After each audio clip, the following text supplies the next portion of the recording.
நம்முடைய இயக்குனர் திரு பி. வாசு அவர்கள் இணைந்திருக்கார். சார் வணக்கம். விஜயகாந்தை வைத்து படங்களை இயக்கியிருக்கீங்க.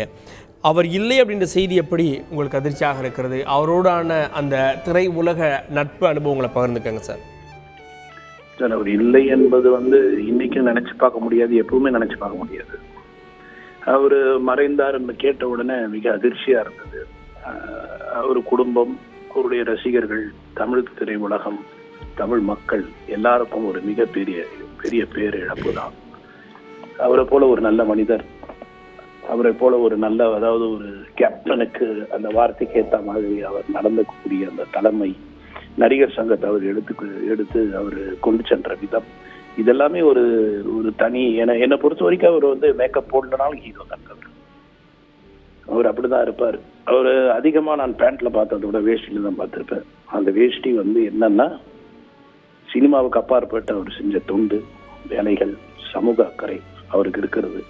ஒரு விஷயத்துல இறங்கினாருன்னா அந்த விஷயத்தை முடிச்சுட்டு தான் உள்ள வருவார். அது வரைக்கும் அவர் அதுக்காக உழைப்பாரு. அதை முடிக்கிற வரைக்கும் உறங்க மாட்டாரு. அப்படி ஒரு சின்சியரான, ரொம்ப நேர்மையான ஒரு மனிதன். எல்லா வகையிலையும் அவர் சொல்லிட்டே போலாம். அவருடைய உணவை பத்தி எல்லாரும் சொல்லியிருப்பாங்க.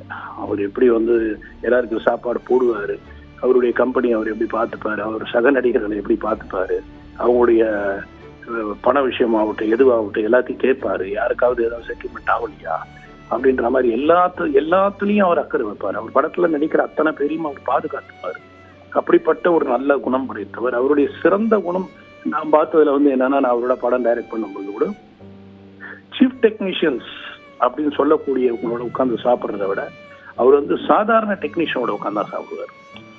அதாவது ஒரு சீஃப் டெக்னீஷியன்ஸ்னா டைரக்டர், கேமராமேன் அப்படின்ற ஒரு ஆர்டிஸ்ட், ஹீரோயின்ஸ் அப்படின்றத விட அவர் இந்த light man, production assistant, makeup assistant, costume assistant, இவங்களோட தரையில உட்கார்ந்து சாப்பிட்றத அவர் ரொம்ப விரும்புவார். நம்ம கூப்பிட்டா கூட வரேன் சார் சொல்லுவாரே தவிர நம்ம கூட உட்கார மாட்டார். எங்களுக்கெல்லாம் கேரவன் கிடையாது. அந்த டைம்ல கேரவன் இல்லாத போது அவருடைய படத்துல நான் சேதுபதி IPS ஆகட்டும், இல்ல வல்லரசு நான் ஆக்ட் பண்ண படம் ஆகட்டும், அதுக்கு முன்னாடி பொன்மன செல்வன் நான் டைரக்ட் பண்ண படம் ஆகட்டும், எல்லாத்துலயுமே அவரை நான் பார்த்தது உணவு அருந்துவது சாதாரண தொழிலாளியோட தான். அந்த நல்ல குணம் நான் ரொம்ப ரொம்ப ஆச்சரியப்பட்டேன் அவருடைய இதுல பார்த்துட்டு. நான் கேட்பேன், ஏன் சார் ஒரு நாள் இவங்களோட உட்காரலாம்ல?